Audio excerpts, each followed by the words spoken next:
This is a great opportunity to focus on your customers and to focus on being efficient, to Yeah. deliver even more value to them for less cost.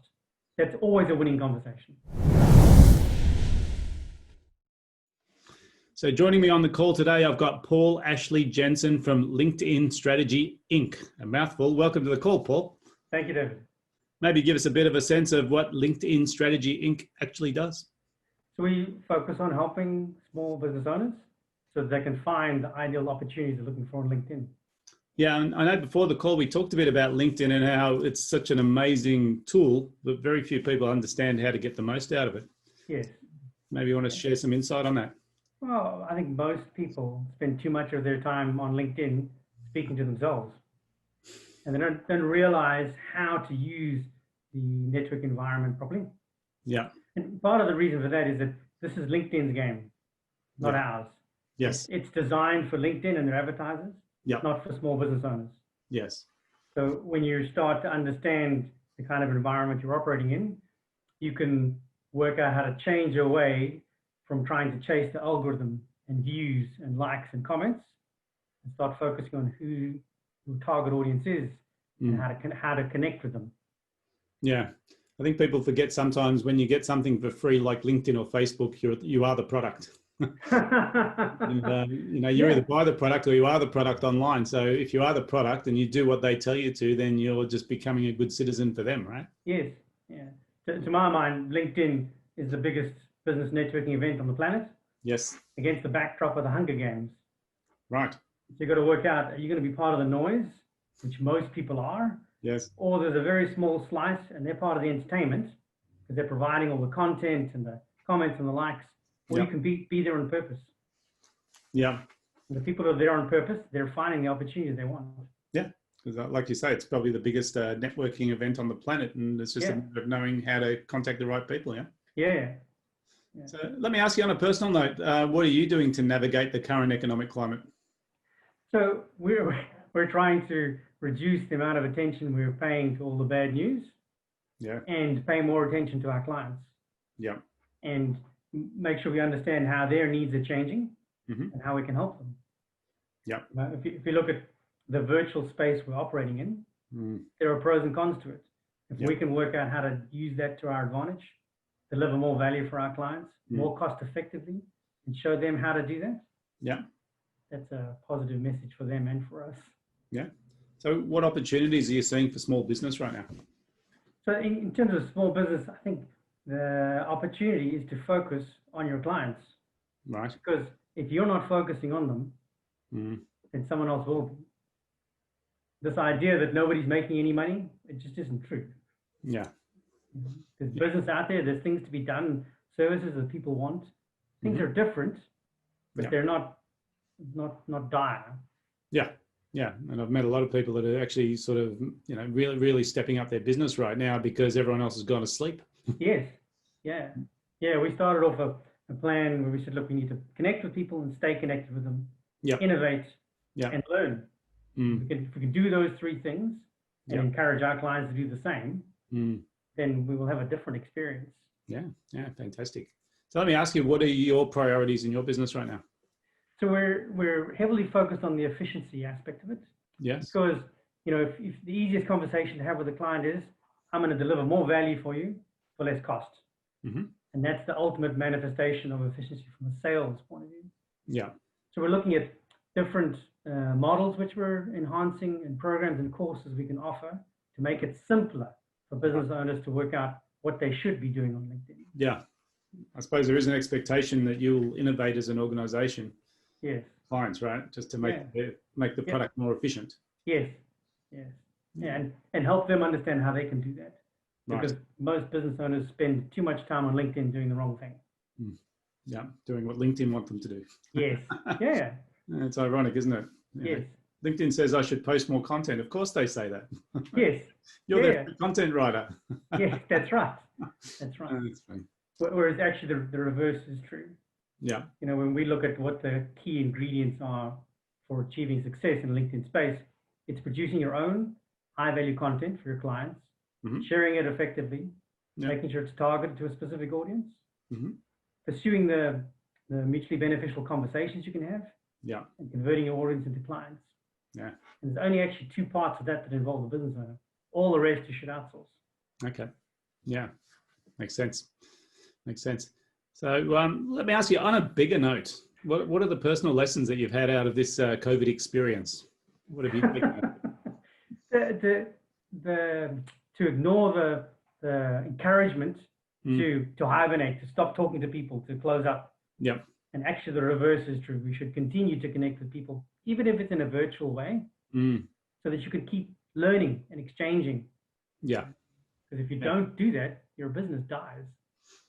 I think it's funny how the whole sort of, I suppose, way to eradicate COVID is to put everyone in isolation. And I think putting people in isolation could be the worst possible thing you can do. Yes. If you're in prison, that's how they punish you, by putting you in isolation, in solitary confinement. And it's not like we are. It's just that, as you said, some people just shut down, and really they can communicate with more people if they want to, just by using all the different channels that are available to them. Yeah. I mean, I've seen the negative impacts in Victoria and in Melbourne of the lockdown they've gone through. One of the guys as part of our team is based there, and you can see his reducing his space, his energy. Yeah. We're catching up with him daily to keep him. Well, I'm in Melbourne too, so I know exactly what he feels like. Yeah. It is dangerous, and we talk to a lot of people and say, look, you've got to ignore this whole threat of lockdown, because it's metaphoric. You can talk to as many people as you like every day, and this will be over. But if you allow it to get to you, you'll lose your ability to perform as a business. You will lose your drive. Yeah. So it's a matter of managing that. So it's just like in the LinkedIn context. It's your content that attracts people to work with you. Yeah. In terms of this environment we're talking about, people judge you based on your conversations. Yeah. That's how they see you. If all you're talking about is how terrible things are, how bad business is, how slow it is, and how we just need to wait it out and it'll pass, then that's the perception they have about you. Yeah. And they're looking for answers. They're looking for guidance, ways forward. Yes. Yeah. That sort of constructive sort of direction rather than destructive. Yeah. Yes. Fantastic. So, Paul, a bigger question again. You've been in business for a while and you're entrepreneurial. What's the best piece of business advice you've ever received? To read a book that was called Permission Marketing. Seth Godin wrote it. And I read that when it came out in 1999. Yep. And it changed my whole perspective on how to engage with our prospects. Right. At the time, sorry, say it again? It's an old book, 20 years ago. But it's magic. For me, it encapsulates how you should be engaging with your clients, because that's how they want to be engaged with. He talks about 3 very simple concepts. He talks about sending out messaging or content that's personalized, anticipated, and relevant. Yeah. If you can get that right on LinkedIn, you've hit the magic spot. Yeah, isn't it funny? It's just the channels have changed, but the methodology is still the same. Yeah.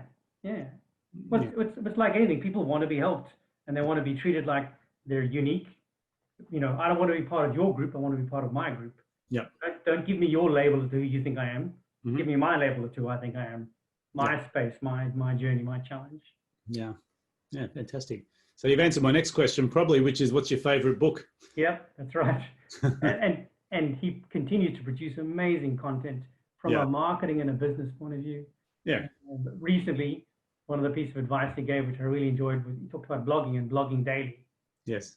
And for me, if you're going to be an expert in your space, you basically have no choice. You have to speak and you have to write. Yes. If you're not doing those things, then you're not sharing your ideas, you're not crystallizing them, you're not getting feedback on them. And people don't know how they can connect with you or learn from you. Right. Because he blogs every day, doesn't he, Seth Godin? Yes. Yeah. He's been doing that for years, and sometimes they're pretty sort of strange blogs that he produces because there's no real theme. It's just what he's thinking about on the day, right? Yep. But and sometimes his blogs are magic. There's a great one he wrote about being remarkable. Yes. And he said, look, if you want to get attention, run down the street naked. It's not really going to serve any purpose. Yeah. Support your brand. That's not being remarkable. Right. And when you look at all the encouragement we're given on social media about strange things we should be doing and videos, it's just totally the wrong kind of brand, I think, that you want to present from a business point of view. It's true. That's true. I've got one of our clients is a videographer, and his latest video is him in a dress.